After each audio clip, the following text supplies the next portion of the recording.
Jessica Weitz on December 11th, continuing on to the next, or strike that. Let's go to the email on the last line, Jessica Weitz's email. She says, team. What's the timestamp? Because they're wrong. What's the timestamp on the email that you're referring to? I'm sorry. This is December 11th email at 11:05 a.m. Okay. From Jessica Weitz. You see that?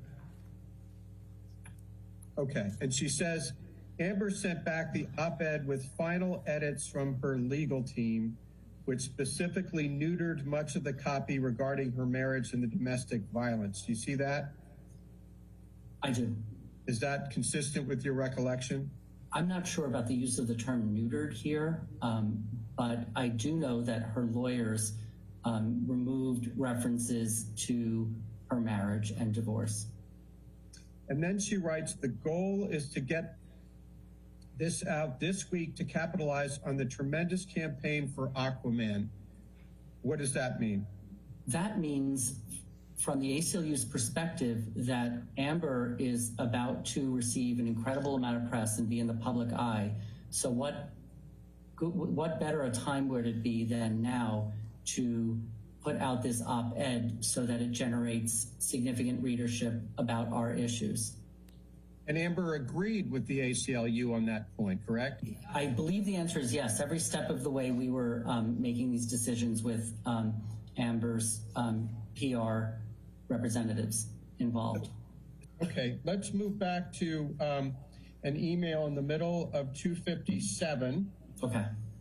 And it is from Jessica Weitz, time-stamped 11:09 a.m. on December 11th, 2018. Okay. Robin, her lawyers omitted the below, but Amber would love to see a way to have that part in bold somehow put back in. Is there an artful way to do that? Otherwise, she is okay with the final. 2 years ago, I sought a temporary restraining order from my then husband. Ellipses was changed to 2 years ago after successfully acquiring a temporary restraining order, but still not cleared by her lawyers. Do you see that? I do. Is that consistent with your understanding about what Ms. Heard's desires were? Yeah, I trust Jessica White's relationship with Amber, so that when Jessica told Robin that that was something Amber wanted, I have no reason to think that that's not correct. Okay, and finally, let's look at the beginning. The first email, Exhibit 41, from Stacy Sullivan to Jessica Weitz, says, yes, and I need to read the latest version, and Robin told me Amber's lawyers took out some of the stuff that made it really powerful. So let me look to see if I think it's strong enough for top tier. What did she mean by top tier? I think from Stacy's perspective, the more powerful a document is, the more likely it will go into a top tier news outlet such as the New York Times or the Washington Post, you know, that sort of descending tiering that was in Jerry Johnson's email. Okay. And is Exhibit 41 kept in the ordinary course of the ACLU's business? Yes. Was it prepared in the ordinary course of the ACLU's business by people having knowledge and done so contemporaneously? Yes. Okay, thank you. Let's move ahead to 43.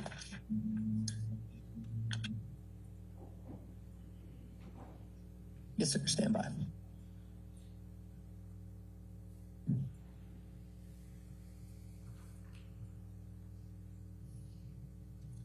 Okay.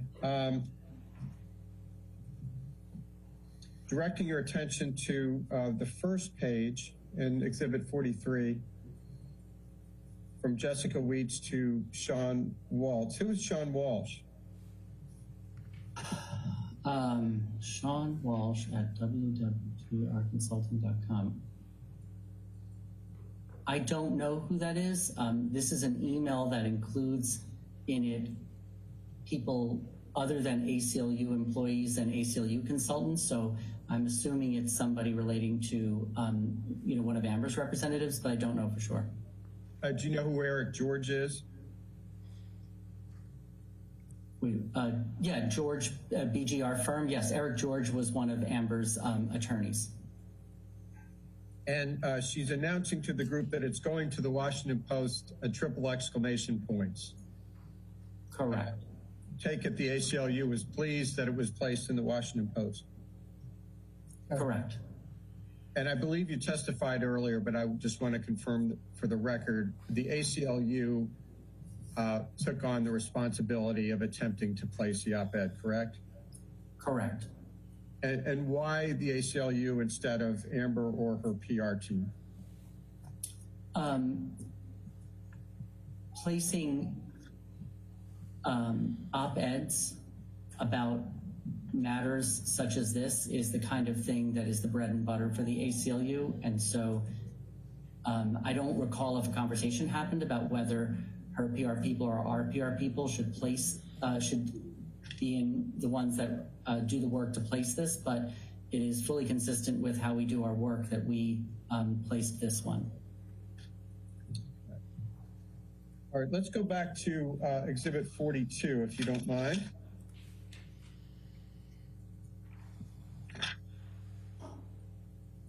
Yes, sir. Stand by.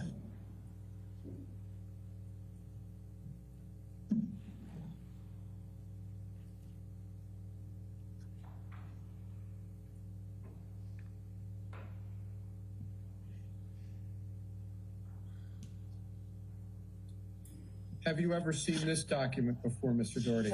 I am familiar with this document. Is this one of the documents you reviewed in preparation for this deposition today? Yes. Was it made in the ordinary course of ACLU's business by people having knowledge and doing so contemporaneously? Correct, yes.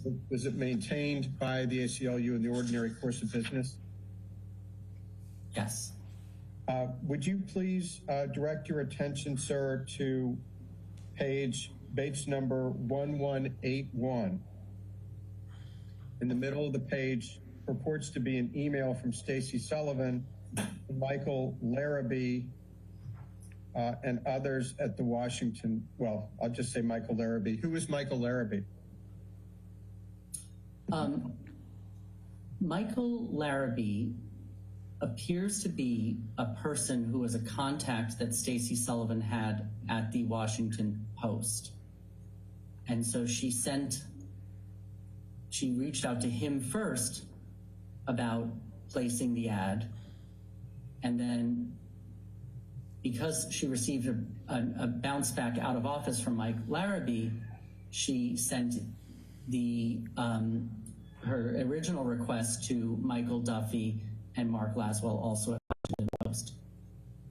And what was the purpose of her sending them this email? This was her attempt to get the op-ed placed.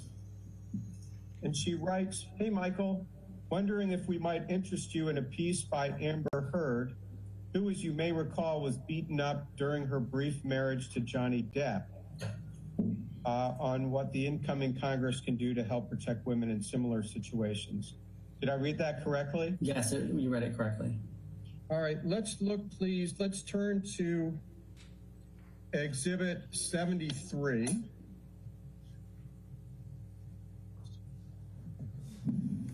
Yes, sir. Stand by.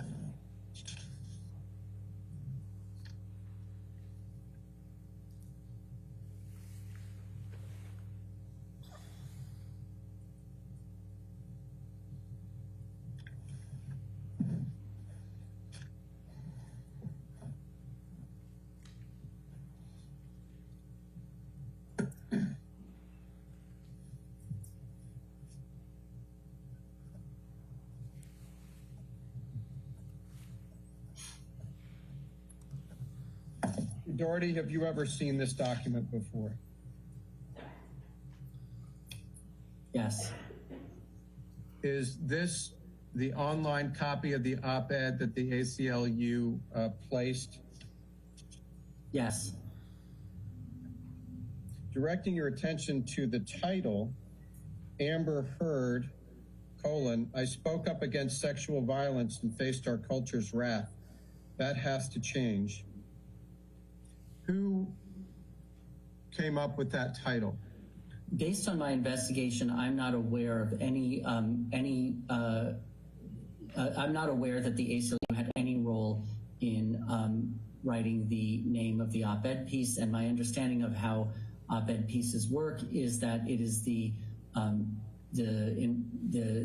media, in this case, the Washington Post, would have drafted the name of the title of the op-ed and not the person who wrote the op-ed.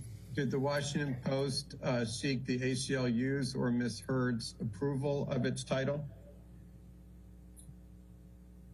I believe the answer to that is no. There's nothing in the evidence that shows that they reached out to us to do that, and it is inconsistent with my understanding in that these news outlets do not usually ask for the permission of the author of the op-ed for when they come up with the title. Hello, Mr. Doherty. Would you please, or would the technician please call up Exhibit 45? Yes, sir. Stand by.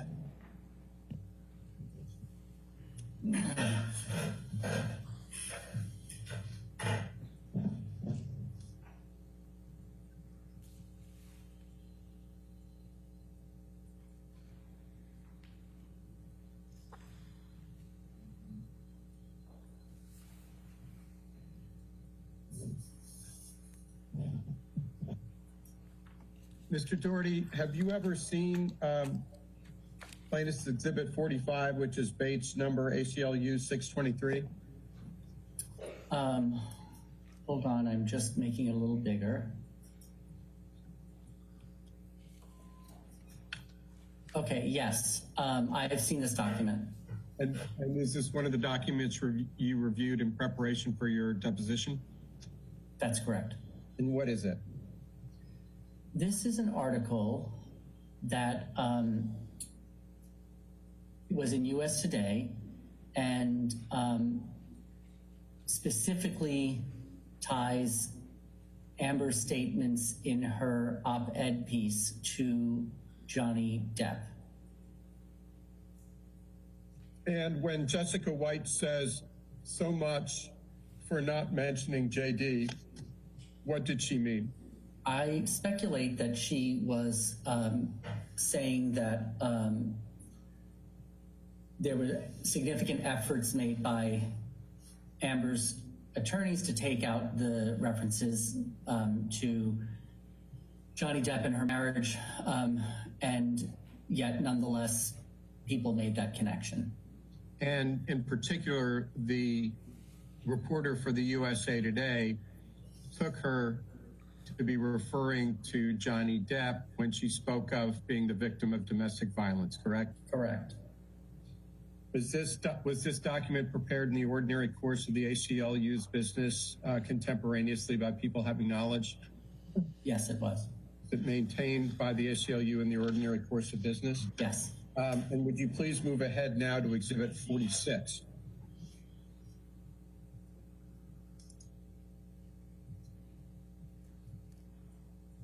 Yes, sir. Stand by.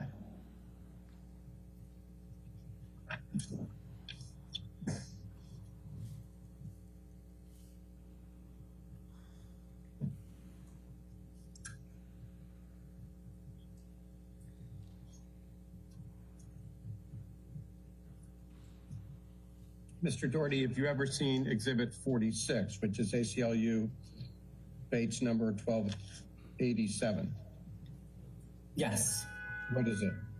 This is a statement by Robin Schulman saying that that the article that they're referring to basically,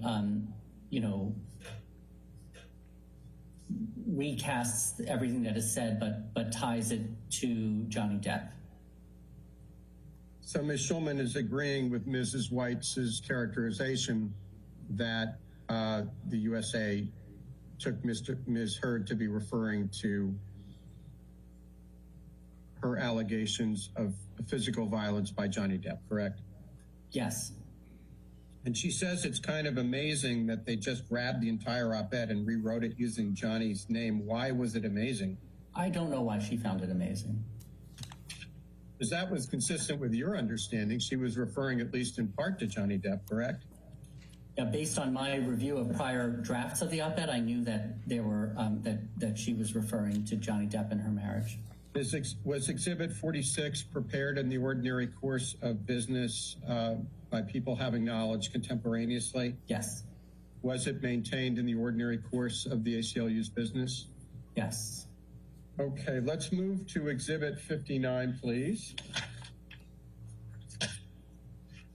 which is Bates numbers ACLU 2614 through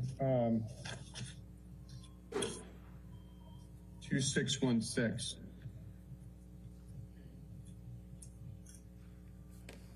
Okay. Have you ever seen this document before?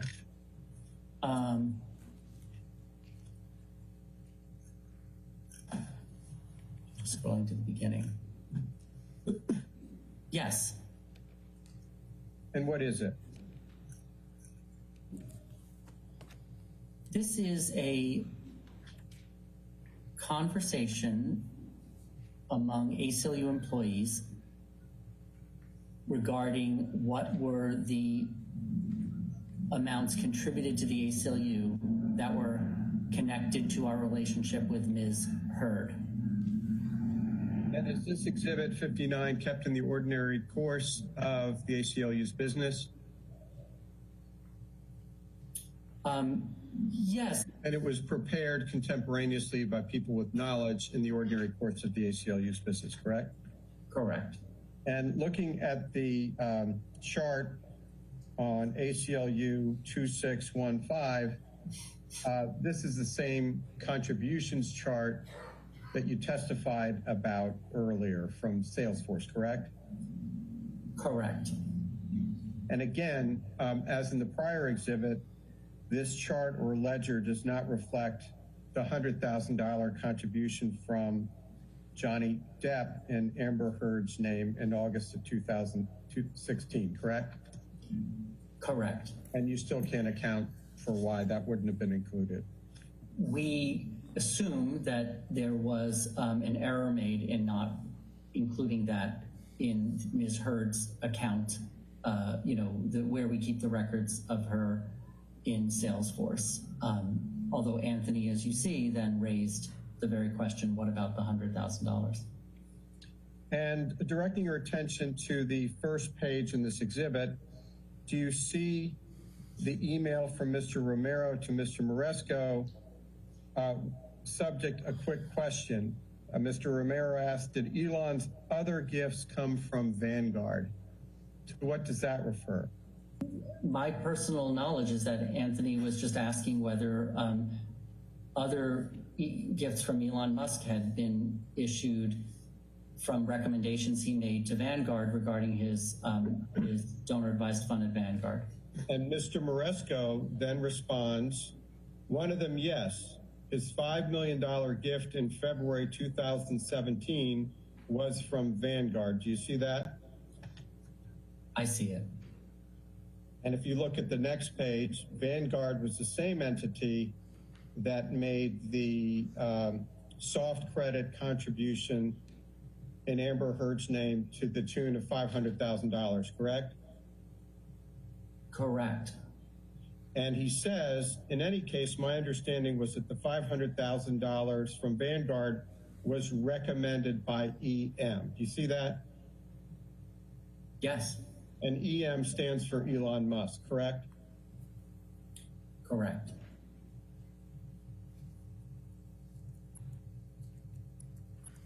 And also in that email above that, Mr. Moresco states that Mr. Musk's $1 million gift in May 2018 was from Fidelity. Do you see that? Yes, he must have, either that means a separate donor advised fund he has at Fidelity, or from Fidelity, in direct investment accounts he has at Fidelity. I'm assuming the former, but I don't know.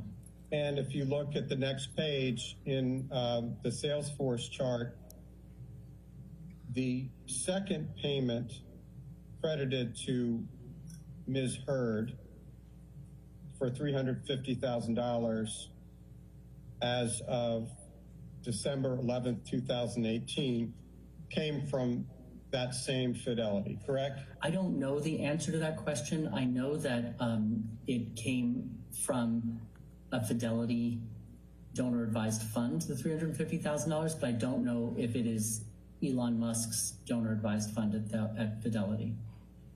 But it could be. It could be. Okay, let's move, thank you, on to 61, please. Which is Bates number ACLU 1669 through 71.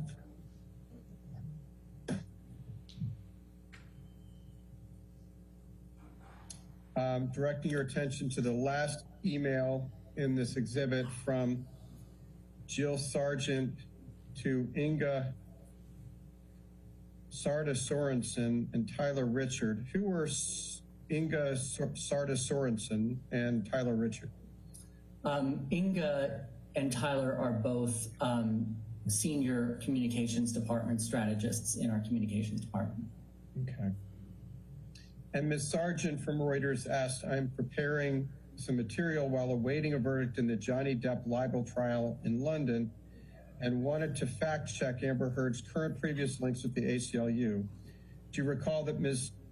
Depp's that this is a reference to Mr. Depp's defamation case in the UK against the Sun? It appears to me that that's the trial she's referring to. Okay, directing your attention, please, to page number ACLU 1670, the email from Jessica Whites to Tyler Richards. Do you see where Ms. Whites writes, the answer is yes, she's still an ambassador. That's a reference to Ms. Heard still being an ACLU ambassador, correct? Correct. Then Ms. Whites writes, quote, she donated her full settlement to charity, 50% to the ACLU and 50% to another organization. That's a reference to Ms. Heard's representation that she donated the full amount of her divorce settlement from Johnny Depp to charity, correct? Correct. And that statement was not true. She had not donated the full amount of her settlement, $7 million, to the ACLU or the Children's Hospital of Los Angeles, correct? At the time that Jess Whites wrote this in July of 2020, Ms. Heard had not donated her full settlement to the ACLU, and I'm not aware of what she did to the other organization. At the time Ms. Whites wrote that, the ACLU was still $2.2 million short, even if you credit Ms. Heard with the $100,000 that Johnny Depp gave to the ACLU, correct? At the time that she wrote this, we had received the 1.3, so yes, 2.2 million of the full 3.5 million we had not received. Was Exhibit 61 kept in the ordinary course of the ACLU's business? Yes. Was it prepared in the ordinary course of the business by people having knowledge contemporaneously? Yes. Okay, let's move to Exhibit 62, please. Have you seen this document before?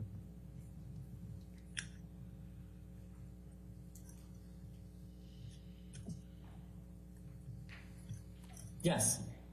What is it? This is Jessica Whites reaching out to the communications department in order to come up with a correct statement that we could make in response to the Reuters article. And she comes up with recommended language on this that she then wants to confirm with our development department. So she is doing diligence to ensure that anything we say to the media is going to be correct. All right. Let's move ahead to Exhibit 63.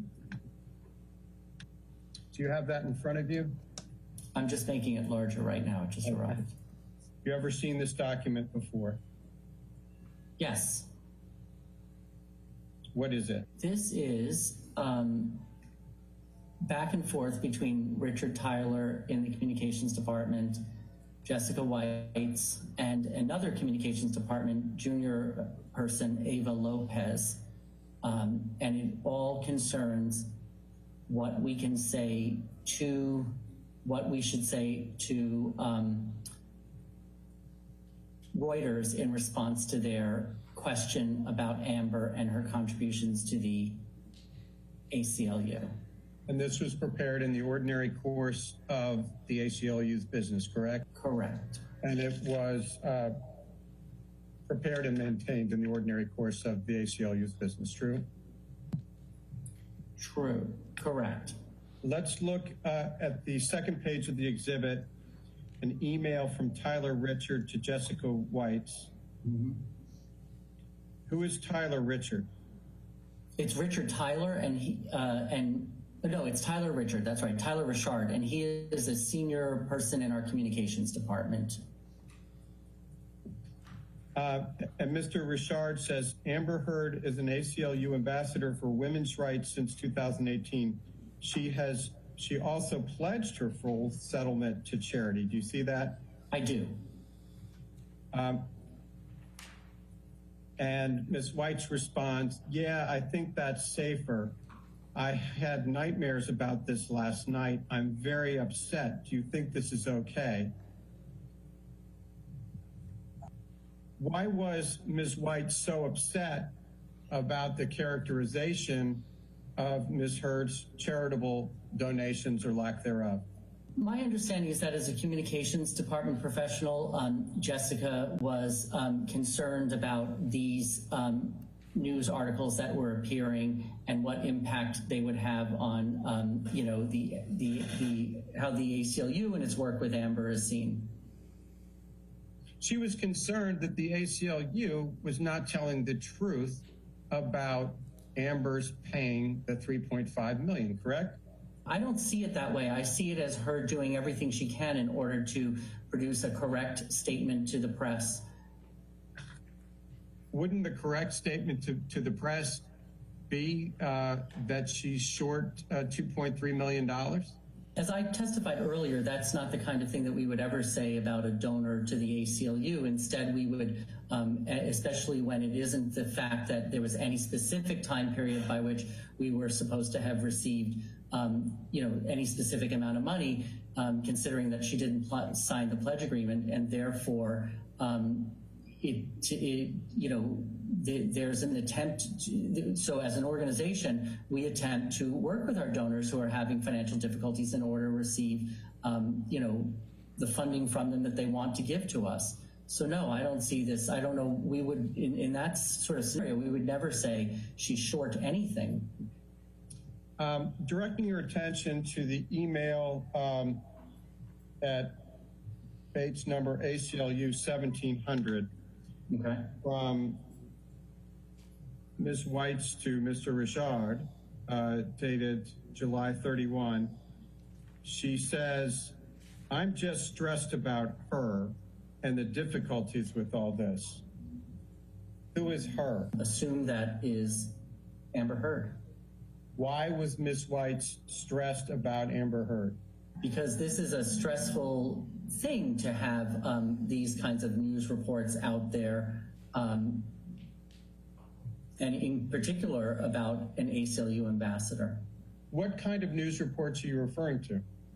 What I believe the Reuters article, from the Reuters article. And what did the news article say that was distressing?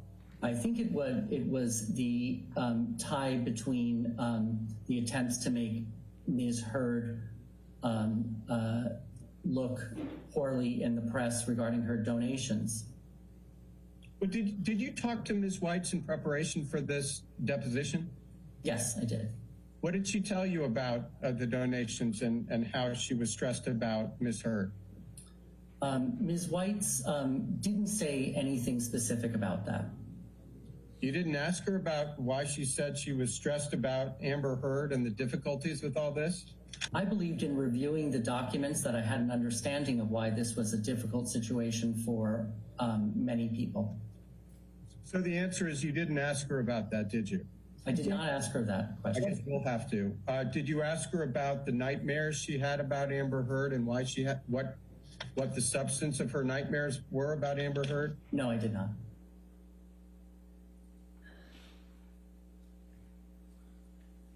Your Honor, counsel for Ms. Heard is now taking over the questioning. All right, thank you.